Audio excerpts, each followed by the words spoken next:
एक मंदिर जिसे इतिहास में सबसे ज़्यादा बार तोड़ा गया, एक योद्धा जिसने अपनी आखिरी सांस तक इसकी रक्षा की, और एक जंग जो आस्था और आक्रमण के बीच थी।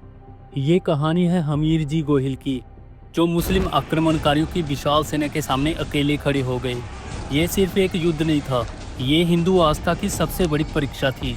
तो चलिए जानते हैं उस वीर गाथा को, जिसे इतिहास के पन्नों से मिटाने की लाख कोशिश की गई। देश के बाहरी आक्रमणकारियों ने अनेकों बार सोमनाथ मंदिर पर आक्रमण किए और अनेकों बार इस मंदिर को तोड़ दिया, लेकिन जितनी बार इस मंदिर को तोड़ा गया, उतनी ही बार हजारों की संख्या में इस तरह के वीर सपूतों ने इस पवित्र मंदिर की रक्षा के लिए अपने प्राण न्यौछावर कर दिए।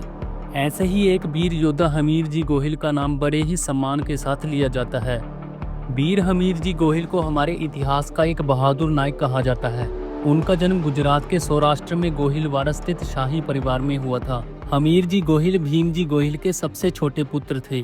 भीम जी गोहिल के 3 बेटे थे। वीर हमीर जी को उनके पिता ने समाधियाला गांव का प्रभारी बनाया गया था।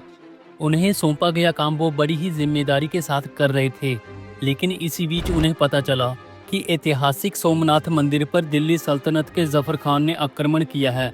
तब हमीर जी महज 16 साल के थे। उनकी नई नई शादी हुई थी। जब हमीर जी ने देखा कि कोई भी राजा सोमनाथ की रक्षा के लिए आगे नहीं आया, तब अपनी जान की परवाह और उम्र के बारे में न सोचते हुए उन्होंने कसम खा ली कि भले कोई उनके साथ न आए, लेकिन वो सोमनाथ की रक्षा करने के लिए जरूर जाएंगे। फिर क्या था, अपने 200 साथियों के साथ सीधे सोमनाथ मंदिर की रक्षा हेतु निकल पड़ते हैं। और जब भील सरदार बेगड़ा जी को ये पता चलता है कि हमीर जी गोहिल सोमनाथ मंदिर की रक्षा के लिए अपने 200 साथियों के साथ जफर खान से युद्ध करने के लिए जा रहे हैं, तो वे भी अपने 300 भील योद्धाओं के साथ हमीर सिंह के साथ सोमनाथ मंदिर की रक्षा के लिए रवाना हो जाते हैं। सोमनाथ मंदिर पहुंचकर हमीर सिंह गोहिल और भील सरदार बेगड़ा ने कुल 9 दिन तक जफर खान की सेना को रोका और सोमनाथ मंदिर की रक्षा की। लेकिन अंत में युद्ध के 11वें दिन हमीर सिंह गोहिल और भील सरदार बेगड़ा जी रणभूमि में वीर गति को प्राप्त हुए।